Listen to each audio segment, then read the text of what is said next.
അമേരിക്കയുടെ സ്ട്രൈക്കർ ഫൊളാരിൻ ബലോഗണിനെ ചുറ്റിപ്പറ്റിയാണ് നിലവിലെ വിവാദം.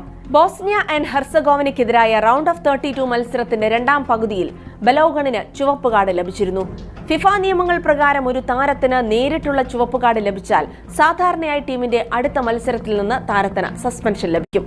അങ്ങനെ വരുമ്പോൾ ബെൽജിയത്തിനെതിരായ റൗണ്ട് ഓഫ് 16 നിന്ന് ബലോഗൺ പുറത്താകും. ഇങ്ങനെ തന്നെയായിരുന്നു ഇതുവരെ എല്ലാവരും വിചാരിച്ചിരുന്നത്. പക്ഷേ ഒരു ട്വിസ്റ്റ് സംഭവിച്ചിരിക്കുന്നു.